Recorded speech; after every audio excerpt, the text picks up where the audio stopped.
Hi, everyone, and welcome to the Chicago Techies podcast, a podcast focused on highlighting the voices of Chicago Techies and their experiences. I'm your host, Ceci Fisher-Benitez. Thank you for joining us. On this week's episode, I am joined by Christian Guajardo, Digital Marketing Specialist at Forager. Hey, Christian, thank you so much for joining me in this week's episode of the Chicago Techies podcast. I'm really excited to talk about your journey in tech and your accomplishments. I'm really excited to talk to someone in marketing because I haven't had anyone yet, and that's something that I've always kind of wanted to learn more about. So why don't we get started? And if you want to just share your name, your pronouns, where you're from, and your current role. No, thank you for having me. I'm super excited. Really appreciate it. So my name is Christian Guajardo. My pronouns are he and him. And right now I am a digital marketing specialist at a startup here in Chicago called Forager. We're like a logistics company. Outside of that, I've been in marketing for like a while. Sometimes digital, sometimes more like traditional or like almost sales kind of stuff. And I just started here with them in May.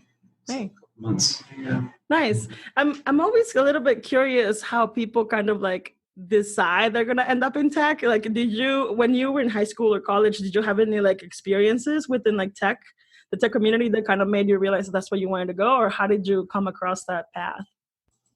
Yeah, no, not at all. I didn't really have any exposure or anything like that. It wasn't until I was already kind of in school and college that I kind of started learning about tech. And I think my real exposure to it was a really, really short internship that I did with a company called WeSolve. And that was based out of 1871. So, it's a huge community. And I went in there, I hadn't graduated yet. So I was like really fresh to a lot of the things that kind of happened at that place. And so it was really cool kind of meeting people, kind of learning about that. Eventually, I started working at a company that was a marketing agency. And through that, I was kind of exposed to more people, more concepts, just kind of picking up on stuff. So I didn't know if I was going to necessarily end up kind of staying there or doing other stuff. And I did do other stuff. I didn't just stay in marketing.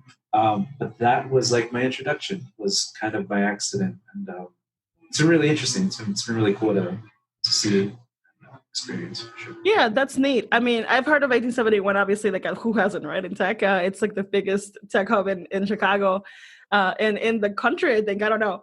But I actually am familiar with WeSolve. I had a friend that worked there I think she was in product, Brittany Canty. And I think WeSolve is basically like it's an HR company, right? That connects underrepresented people to tech roles, or at least people in tech. Yeah. So when I joined them, they had just begun. It was at one point just me and the founder, who's her name's Stella, and she's really awesome, super knowledgeable, super determined. And I think towards the end of it, she started bringing on a few other people. And yeah, what it is they basically connect a lot of like MBA graduates, candidates, people like that to companies, sort of like connecting the talent to the company. I don't know if they're doing anything else. I mean, like I said, when I started, it was really kind of like really, really, really early stages of that company. And, they're still going, they're still doing stuff. So I'm actually kind of curious to see what they're up to. Yeah. That's interesting. I wonder if it's exclusively for people that have MBAs.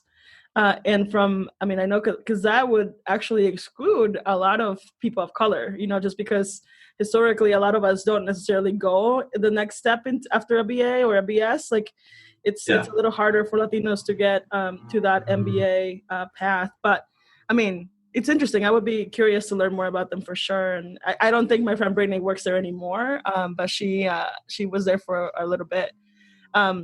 So you kind of like talked a little bit about how you had this internship, and was that because you were going to events at 1871, or was that something connected to your school? I just needed to do something. I was in school and I was working, but the job I had was more like, it was just my job. Like that's just, it was at Walgreens, and I was in the pharmacy. I was a technician, but I wasn't going to school to become a pharmacist. So I figured, okay, eventually this is going to end. I'm going to graduate. I need to kind of get my foot in the door. So I just started doing internships, and I think it was the summer of 2016, spring and summer of 2016. I ended up doing like 2 internships. I was working, I was in school. And it was just, again, me trying to get that experience, trying to understand these things, and then hopefully secure some kind of job like when I graduated. That's cool. So you basically used like LinkedIn to kind of find that next step for you while you were at Walgreens doing that kind of work. Yeah. I had a couple of professors like really push us to do all that. So I took it seriously. I went home, and right away I took a photo of myself, and I filled out this thing, and that was pretty much it. Cool. Yeah, so I'm actually I'm wondering what was your reaction when you started working in like a tech, like a startup, or at least something like that resembled that startup. Did you quickly notice that there was there were a lot of people that looked like us missing in the team? Yeah. So okay, it's really interesting. So when the first thing that really pushed me into like business and marketing and eventually tech and all of this stuff was I was in community college. At Malcolm X Community College here in Chicago, and I had a professor, and she's like the best. Her name is Dr. Baker, Dr. Bernita Baker, and she's the one who pushed us into like pursuing these types of things. Where like, hey, make sure you show up sharp, make sure you look for internships, make sure you're doing this and that. And that class, and also because of the school, it was so diverse, right? It was like a lot of people of color, and it didn't really hit me how different it was going to be until I finally started doing these like internships. I had 2 internships at the time. Like I said, one was with Stella at WeSolve, and the other was with another company, and that was more of like a communications / marketing internship. And at that company, I was the only person of color for like a while, and then they finally hired they had hired someone else. And I just remember like being there, being at the meetings, the luncheons, the after, the happy hour, and like looking around and being like, yo, no one looks like me. I'm the only like brown person in here. And then same thing was when I went to 1871, a little better, but for the most part, like all the people I was like shaking hands with and being introduced to, there weren't really any people of color, mostly white male people. And it's not to say anything like bad, because there are a lot of great people there, and lots of cool like companies and ideas, and just you feel like you're surrounded by some really good energy. But there was definitely it was like really apparent that things did not look I did not look like them or whatever. No, for sure. I feel like that diversity, like the diversity of of the space is something that you can't miss right away. So I was curious what your, did you end up like looking for resources? Did you were you looking after for ERGs or anything of that sort that can kind of feel more of a community for you? I just started kind of like on LinkedIn. I started looking around and trying to connect with people. When I was getting closer to graduation, same thing. I was just trying to kind of like talk to people. My problem is that, especially early on, I was very shy, and I felt out of place all the time. One, because of how I looked, but 2, it was also because of my skill set, right? Like I'm meeting and talking to people who've clearly been doing this for years, right? And I'm just like, I don't have my degree. I work at Walgreens. Like, what do I know about marketing? I don't think I started feeling really comfortable, I think, being more proactive on connecting with people and getting involved until probably really recently, maybe like in the last year or 2, kind of felt like, it's time to start pulling my weight. Because I've only been doing this for about 4 years or so. So it was interesting at first. Yeah, I mean, it sounds like imposter syndrome, right? Like that's something that I also felt. When I joined the industry, I was like, well, I studied Spanish in college. I know, like what can I contribute? But obviously, kind of taking that leap of faith and like going into a customer service role and kind of figuring out where my place was. Because I mean, yeah, we all belong in tech. We all have, that skill that is needed. And for me, I eventually I focused a lot on like outreach and like social responsibility and like diversity and inclusion. And what can I bring to the table to, to kind of like start implementing some strategies at the place where I work. And it started becoming kind of like my thing. Like my niche was like, okay, I can see myself here doing this and this. I feel you there with imposter syndrome and kind of feeling like you don't have the right credentials to, I guess, be in this place.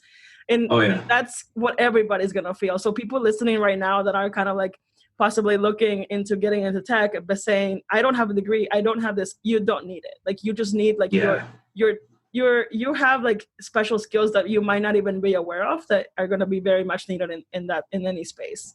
So I always like to encourage people that, don't be so afraid of just taking that leap of faith and maybe going into finding what you be good at, especially in tech. Yeah. I think a lot of people kind of feel like like exactly like imposter syndrome, like they're not cut out for it or they're not built for it or whatever.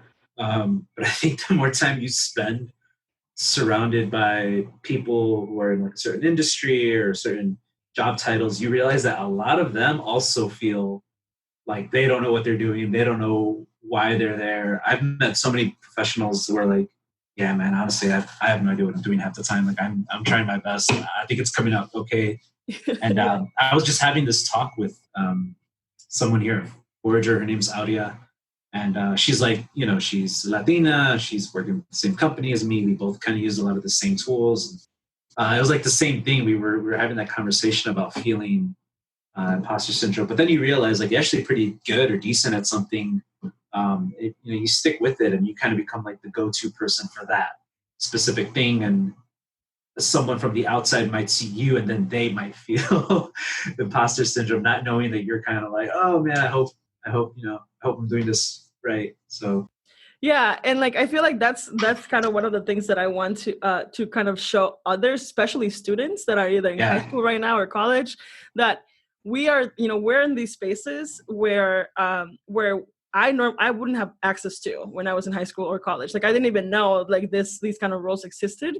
So I think that's like, we kind of owe it to our like younger generations to be like the, like to go talk to them about this and make sure that we're educating like little Latinas and Latinos that are trying to get into this space in like the next couple of years. So definitely that you're also working like in your kind of having these conversations with other people.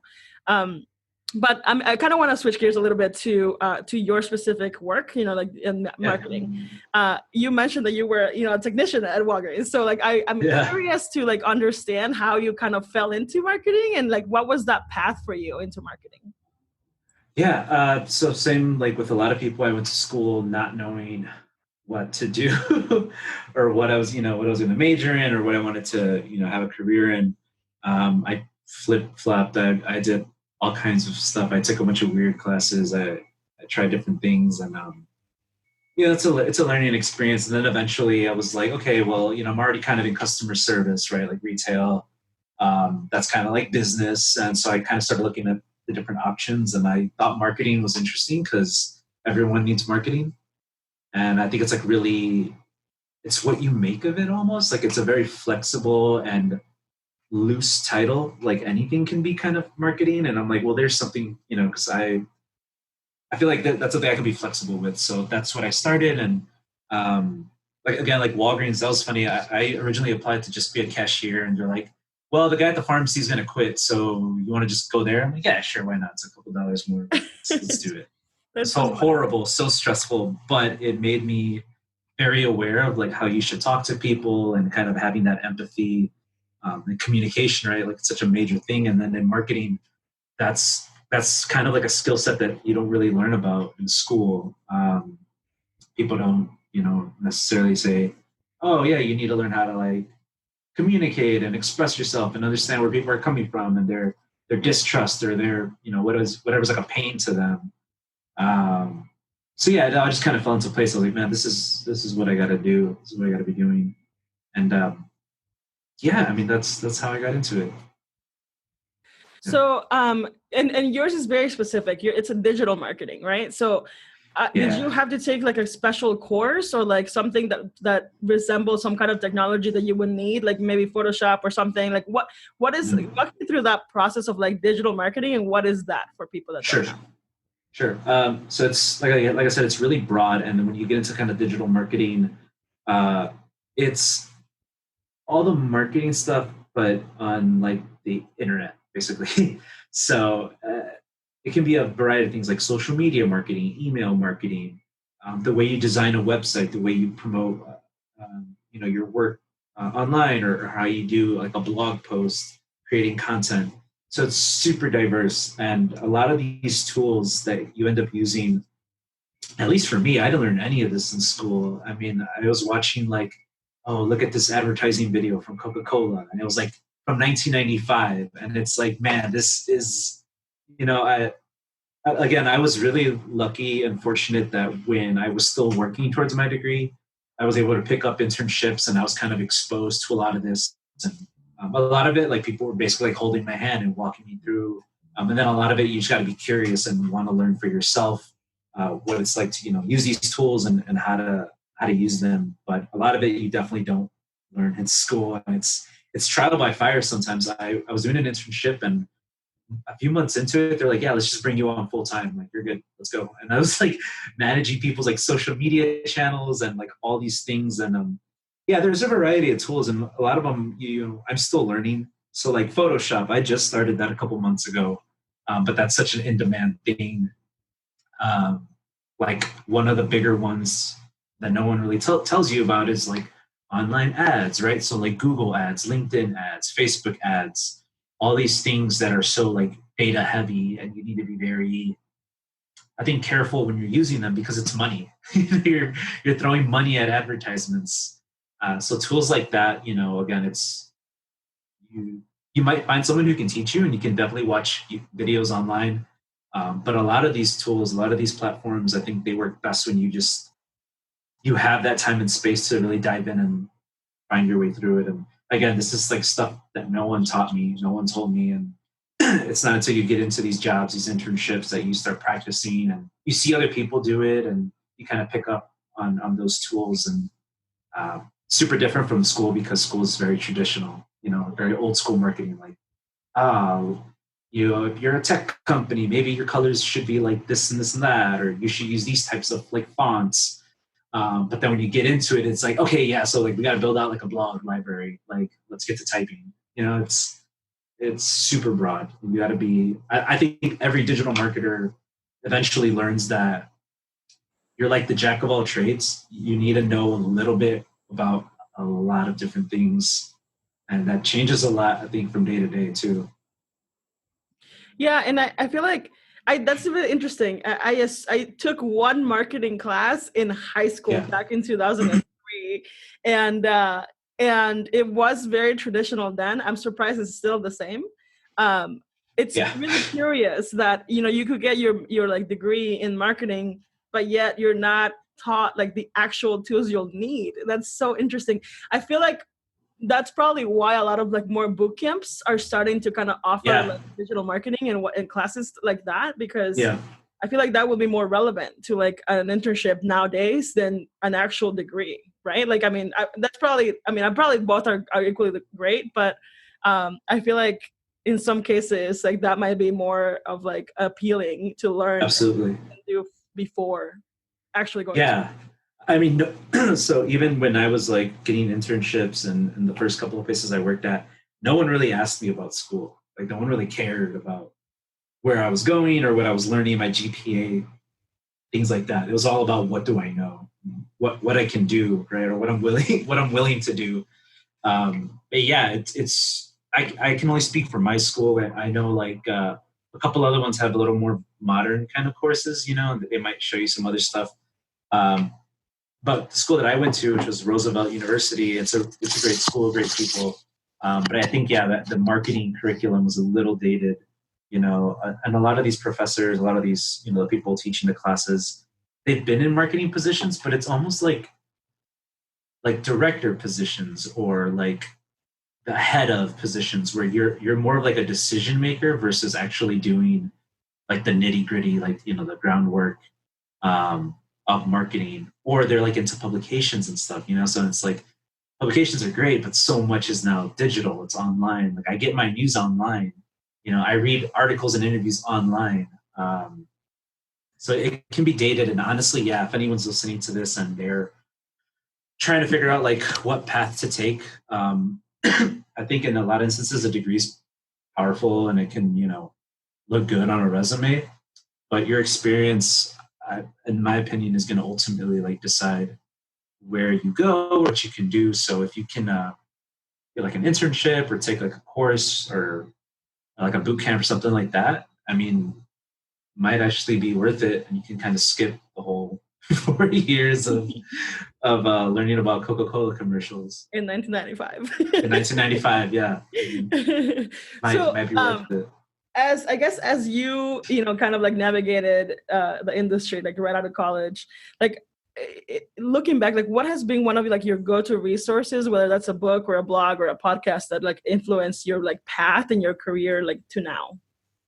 Yeah, so for me, it was always more like just trying to be on top of technical things in marketing.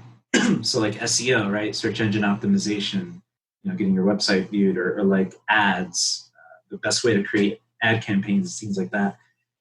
Versus I think like publications or websites or whatever that are more like career centric. So for me, it's always been like, I'll go to like moz.com, moz.com, and it's a lot of great articles for like marketers, by marketers, like, you know, tips and tricks for like blogs, tips and tricks for, you know, again, like advertising or social media campaigns, things like that. Again, just like really informative stuff. I'm just trying to stay on top of, you know, the different platforms, the different tools, making sure I'm aware of like how things are going. And when it comes to all of these, like, you know, tools that you mentioned, like online ads and Google ads and Facebook ads and LinkedIn and all of that, Instagram, what was your learning process for them? Yeah, a couple of like the bigger ones, like WordPress, right? Like making edits on your website, you know, how to check Google Analytics. Like I had someone show me how to like log in and what to click on, but a lot of it was going online and looking up articles, or, you know, someone posts a question and then like 5 people post answers, and, you know, combing through all of that to make sure that I'm doing things right. So a lot of it is, for me, a lot of it was a lot of self-learning and teaching myself and trying not to make mistakes, because they can be like, either you're going to waste time or you're going to waste money. And those are two things that no company wants out the window. But a lot of times people are too busy to like take you under their wing and show you a lot. So you just kind of got to, you know, be about it and like, you know, be willing to learn. Yeah, that's really helpful. That's super cool to know. I have dabbled with like Google Analytics, especially now that I have this podcast. You know, I'm interested to see where people are listening from, like how many people are listening. And I used to use it anyway for when I had a Tumblr back in a few years ago. Oh, okay. Yeah. I wanted to see like, you know, my content, where it was being seen too. And I would just like look at Google, YouTube videos on how to work with Google Analytics and things like Same. that. So I feel like it's super easy now. Like we have access to everything, like either on Yeah. YouTube or Google. It's easy to like self-teach yourself, like Absolutely. or teach yourself, like, you know, different skills. And little did I know is that this is something that is going to be like impactful later on for me, you know, like I know this skill, I have that skill, I know how that works. So definitely a big supporter of like self-teaching yourself and exploring YouTube videos. And yeah. And, you know, I realized, like, I'm curious about your involvement with community stuff, because I know that we both are part of Techies and, you know, met each other through there. Have you been working with any additional groups, like outside of tech, or like what do you do for fun? Yeah. So outside, I've been trying to, it's a little harder now, but I've been trying to do like some like volunteer stuff. Obviously with the pandemic, you know, it's not, you know, it's not easy. Yeah, Techies is great. I think sometimes when I'm outside of work, I try to like really disconnect and just, you know, not think too much about it. so like I like to play music, you know, I play guitar, and I like to kind of keep in touch with like art, like local art. So I try to, you know, stay in touch with like artists and musicians, and especially I'm from Pilsen, so there's a huge like art community here, um, and yeah, I just kind of try to network and be a part of that. And obviously, it's so much harder now, right? Like I have to like all of this is now done through like Instagram or Facebook or whatever, and I'm just trying to like stay in touch with friends and in the scene and whatnot. So yeah, more outside of this, I'm like an artsy guy, just really chill. That's awesome. My wife is actually an art therapist, so she went to school for art. Nice. For art, and It's cool. we have a ton of art across the house, like everywhere in the house. And we love the murals all over Pilsen and all over like the city. It's super cool. So Yeah, that's really fun. Well, if actually, you really quick. sure, Sorry, I don't mean to cut you off, but you said the murals when I was like in, I don't know, but it was like, yeah, 2006, 2007, 2008, 2009, like those summers when I was out of like middle school or high school. Um, I was part of a program here in the community here in Pilsen called After School Matters, and it's all over the city actually. But I was part of like, you know, the Pilsen chapter or whatever you want to call it. And me and a bunch of other kids and like 2, 3, 4 other like mentors, we painted a lot of murals like around the neighborhood. We did like art installations, all kinds of stuff. So, so if you're familiar, or if anyone who's listening is familiar, there's these murals by the 18th Street Pink Line stop, and they surround like this old church. It's called the Resurrection Project, and it's like a community center. You know, they sponsor a lot of stuff like in the neighborhood. Yep. And we painted that, and that's still up. Like a lot of times these things get like spray painted over, or they are like redone or whatever. But the original things that we did back in, I think it was like 2009, it's still standing, and it's all over that building. And I get to pass by there, so it's really cool that art that I've done, or I helped do over, yeah, I'm like, yeah, more than 10 years ago, like it's still going. So I have a really, really like deep appreciation for all the artwork in Pilsen, yeah, for sure. That's awesome. I am familiar with After School Matters. I don't know if you know, but I used to work before moving to tech. I was actually at a school called ACE Technical Charter High School in Washington Park, here back in the Yards area. Okay. And I had a lot of students that were part of the After School Matters programs too.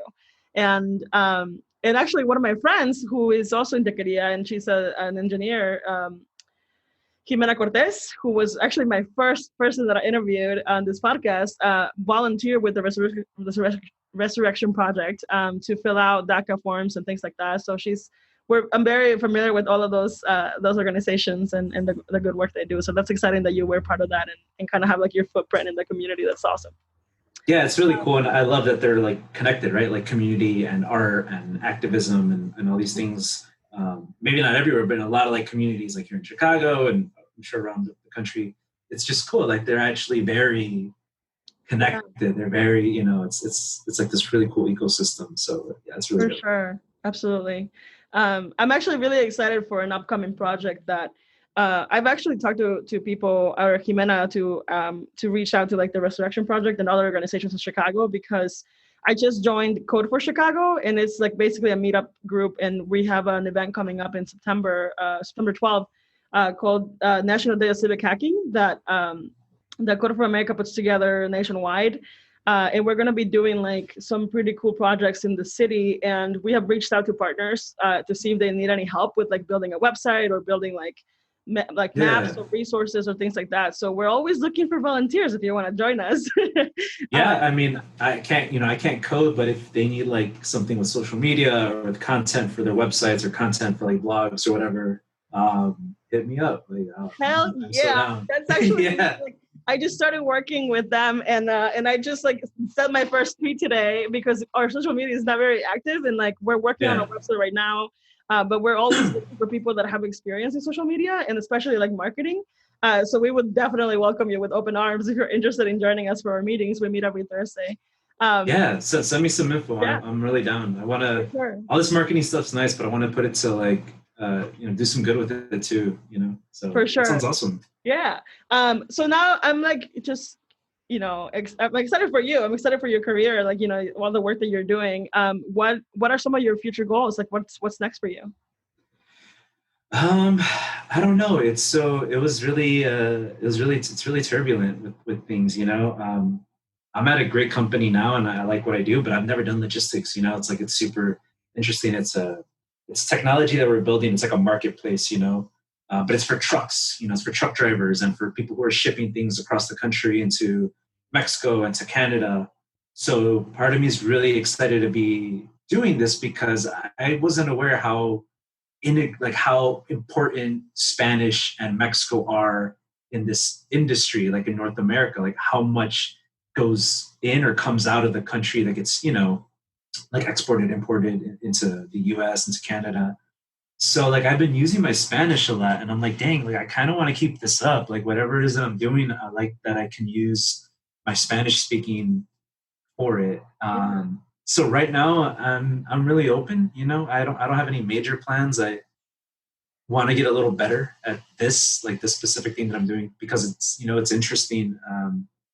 But I do think that I also want to maybe on the side, like really work on like graphic design and more writing for sure. Cause I do love the creative part, again, like outside of this a long, long time ago, I was like painting and now it's like music. So part of me likes to get as creative as I can. And thankfully I'm able to do a little bit of that here, but maybe on the side, do that a little more. Yeah, that sounds great. I mean, I also did not. I mean, I guess I don't know anything about logistics and trade and any of that. So I'm assuming right now it's also becoming a little challenging because with COVID, like everything's being stopped. Like I actually was on a call yesterday with like I'm one of the advisory board members for like the Cook County Council on Digital Equity, Yeah. and we were talking about how CPS basically like requested this like or bought like X many computers for kids, but yet like nothing can happen right now because of like trade agreements. And there's some like with COVID, a lot of things are backed up. So they're literally sitting in a boat somewhere in the middle of the ocean, like stopped. So Yeah. it's been interesting kind of learning more about how things are moving, especially across borders and in the sea. And like, it's just, I had no idea like any of this was, as a consumer, Yeah. you just wait for things to get to you. Like, Amazon, 2 days, all right, let's do it. But when you're Mhm. talking about like larger like shipments and larger companies that are like, working in trade and all this, it's just like a whole new world that is, yeah, I mean, it makes sense that Spanish would be heavily used in those areas. Yeah, like when I joined, it was back in May, early spring. We're still kind of in the middle of like this whole COVID thing, or like kind of early, really, because we're still here. But like yeah, early on, I started learning how things were shifting, right? Like American consumers and kind of decision makers were moving away from overseas shipment for fear of the virus and just it's so much chaos. But what ends up happening is that now people are becoming more reliant on cross border trade, right? So that's getting things from Canada or getting things from Mexico. And Mexico has so many manufacturers and they produce so many things. I mean, they're able to push out like avocados year round. You Wow. know, so one of the things that we were talking about, like in the company, especially when I first started, I kind of started talking to people, and it's just like this prediction, and that there's going to be, and we can kind of see it already, a shift where like instead of waiting for things to come from overseas, we're going to rely more heavily on what we can do with our immediate neighbors, right? Canada, U.S., and Mexico. I mean, those are like powerhouse countries. Yeah. It only makes sense, and it's over the border. It's like, come on, like you're our neighbors. So, and we start seeing that. We start seeing like, spike in things coming in demand. So it's really interesting. And yeah, I've been meeting like a lot of people, talking to them in Spanish, sending emails, and it's Yeah. interesting. It's really You know, cool. in all of this, like it's really hard not to think about like political environment right now and like how Yeah. it makes you wonder like what would happen if Mexico just shut down and was like, you know what? Screw you guys. We're not Yeah. like I feel like we rely so much on like on immigrant work and immigrant labor, and also like trade from Mexico. And like, you know, I just feel like I wish people were more aware of our dependency to like, you know, to our neighbors like Mexico and Canada. It's so interesting that now we will be likely relying on them more as we go through this pandemic. So yeah, I mean, there was they recently just did a new trade agreement a couple of weeks ago, USMCA, and that's for all of North America, and it's a pretty big trade agreement, you know, and it makes it easier for things to move in and out of the countries, these three countries. So we were talking, it's like, I mean, regardless of who takes office, you know, in the fall, I think this is one of those things where it's kind of like it's not going to change, because it's almost like, it's like you were saying, it's a necessity. Like we're so tied together, or tied to each other with like product and with work, right, labor, and so hopefully that doesn't change. But this definitely opened my eyes, like working for Forager, it's definitely opened my eyes to like the role that Mexico and Mexican labor play in this, like, you know, supply chain, this whole thing. It's massive. Wow. Yeah. That's so interesting to me. I thank you so much for sharing all that with me. Yeah. I know, and I also want to give a chance for people to connect with you. Like, you have LinkedIn or any social media that they can reach out? I'm assuming yes, given that you're this digital guy.